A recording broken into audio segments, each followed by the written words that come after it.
It's around 5 a.m. I'm up. Usually wake up around 6:30 is the goal. But I'm already up, so let's get this day started.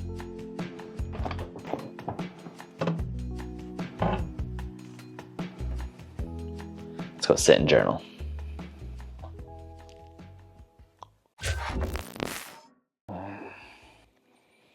My journaling is I grab my iPad and I open up notes, just brain dump, get everything out of my head.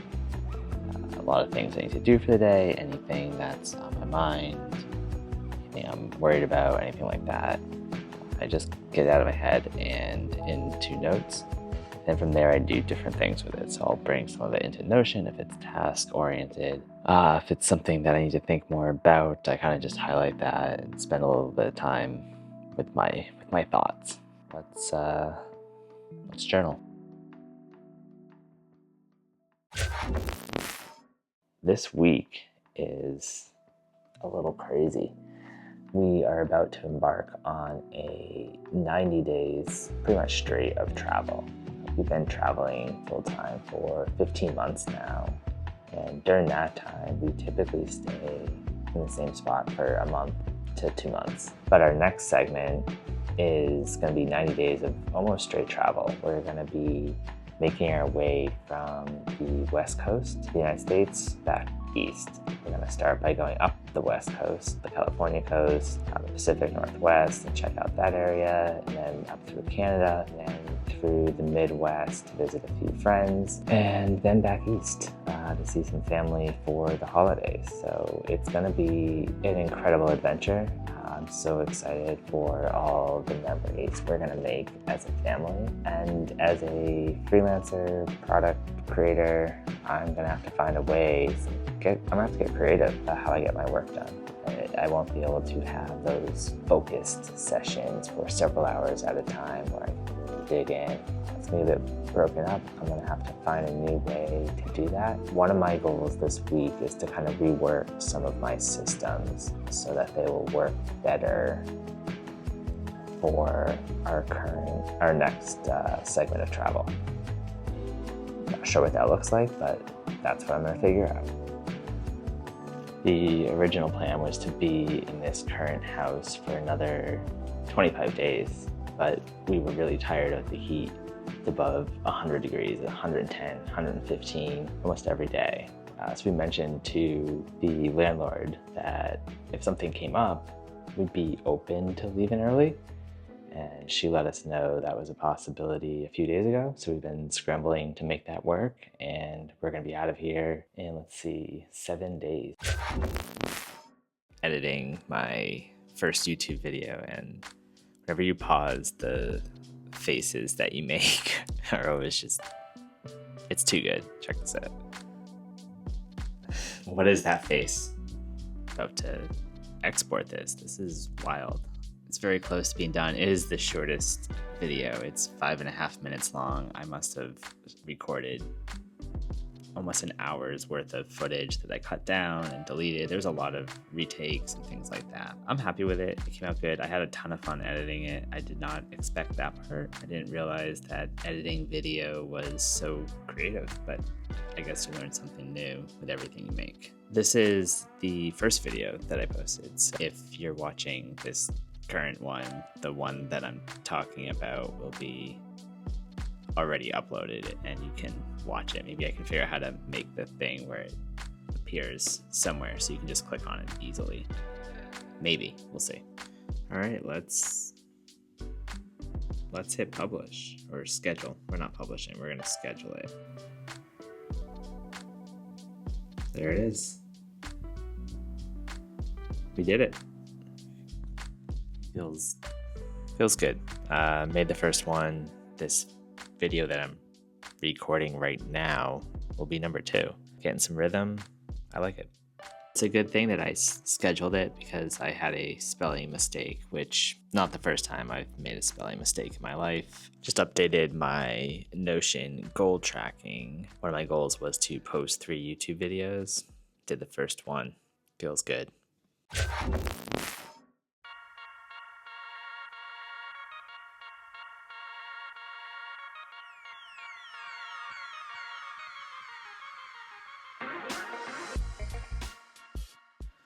All right, let's start this day. Did my yoga, feeling extra stretchy. Got my coffee and water, of course. But first thing I'm gonna do is I need to figure out all the things I need to get done today. There's a lot of moving parts. Like I mentioned, we are planning for a 90-day road trip. A lot going on there. I have some freelance projects that are closing out and some that are kicking off. So a lot to get done. First step is brainstorm it, get it all in my my field notes, and then I will take that and put it into Notion and just start powering through. Let's go.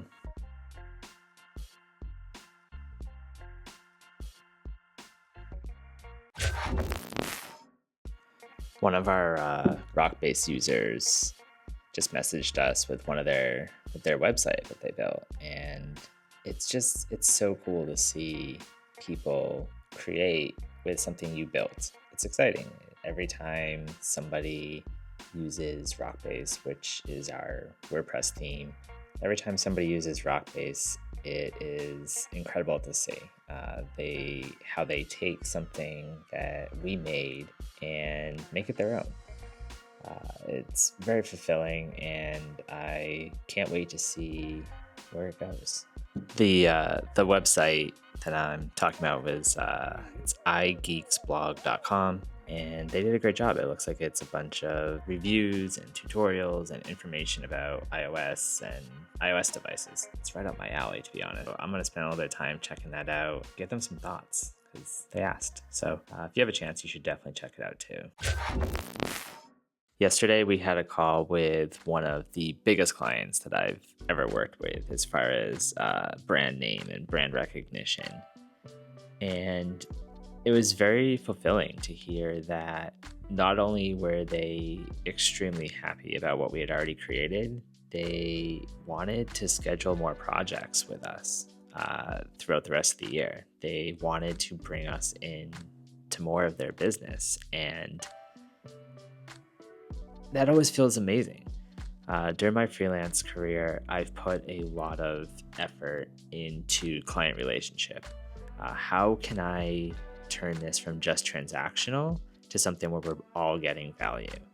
And I believe that mindset has been a huge difference maker for me. I have had some incredible clients. I'll be 100% honest, not every single client is amazing. There's definitely been some tough ones, but for the most part, I feel like I've been very lucky. I don't think it was luck that these relationships turned out well. I've made an effort to become more than just a transaction for them. I look for ways that I can bring value to their business beyond the initial reason that we started working together. I've been freelancing for over 12 years now. I really haven't had too many clients, done a lot of repeat work for the same clients over and over. And there weren't retainers involved. I didn't have some strategy around that. It was just do really good work for the first project, show your value, maybe provide something towards the end, something extra where you find an area in their business where you can add even more value. So you tell them, you say, hey, I noticed that this could use some work, and here's what it would look like if I was to help you with that. And more often than not, they were just ecstatic to see somebody care about their business as much as they did. So that's been my strategy since I started freelancing, was to turn my single project clients into multiple projects. It's been working. And this latest one, it feels really good. Not only did they want to schedule one project, but two. And we can't wait. I'm excited to get to work on those. Always feels good. I solved my first cube. Your first Rubik's Cube. That's amazing. I've never been able to do that.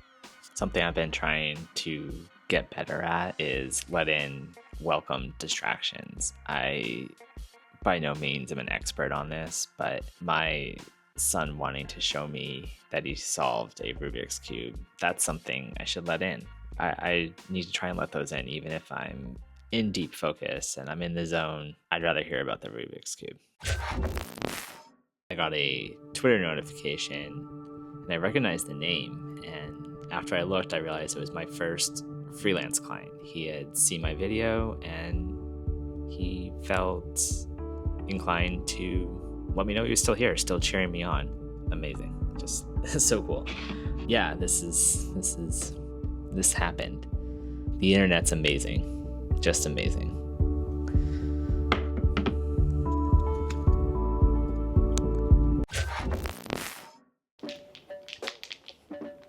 Snack time.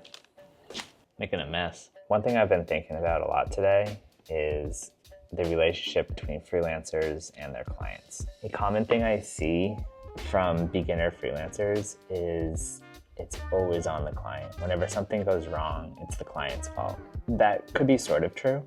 I highly doubt that it's 100% true though. I highly doubt that every time there's an issue, it's the client's fault. You need to take a step back, maybe look in the mirror a little bit. What could you have done better? Clients sometimes have ridiculous requests. They have tight deadlines, there's scope creep. Our job as freelancers is to steer them in the right direction. So how can we create better guide rails? How can we create better systems? And how can we communicate better with our clients? Because when you get that right, you get clients that keep coming back to you. You get clients that 12 years later are cheering you on for your YouTube video. And that is how you build a sustainable freelance business. Maybe I should eat some of this. Not just talk.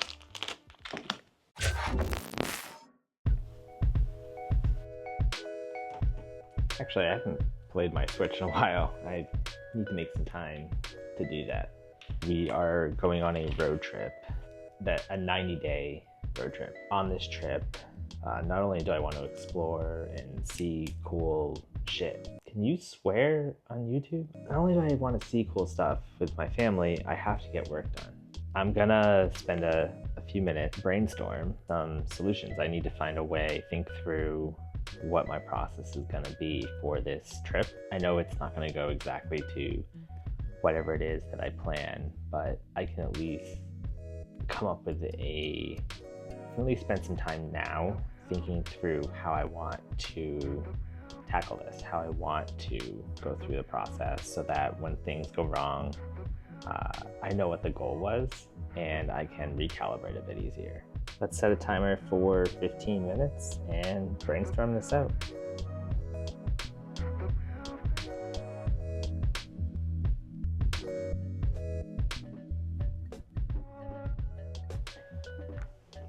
All right, 15 minutes is up and let's look at what we got.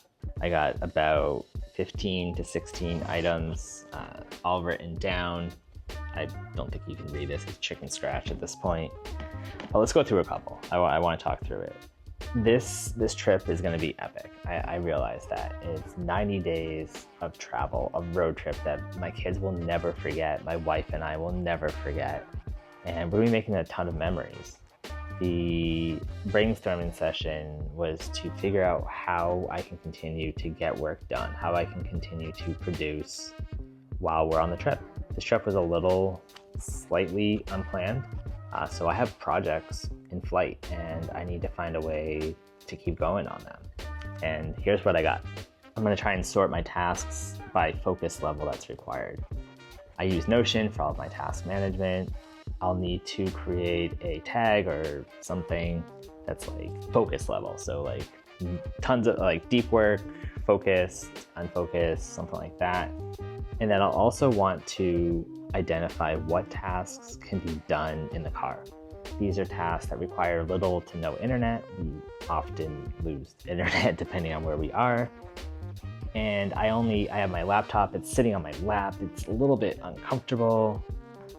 So I need to figure out which tasks can easily be done in the car and identify those. And when I'm in the car, do those tasks and get them done. The next thing that I have on my list isn't really related to typing at the computer. It's eating healthy. It's really easy when you're on a road trip to eat all of the stuff, right? To eat all the junk, and that's fine once in a while, right? We all do that.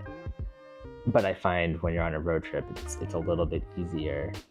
If I do that, it's just gonna make me feel pretty lousy and I won't be able to focus. I'll be battling stomach issues rather than getting my work done. So really want to stay on the healthy side of things. No gas station hot dogs, not that I've ever eaten a gas station hot dog. Next idea is one I already do, but it will be even more important for this trip, and that is to batch my tasks.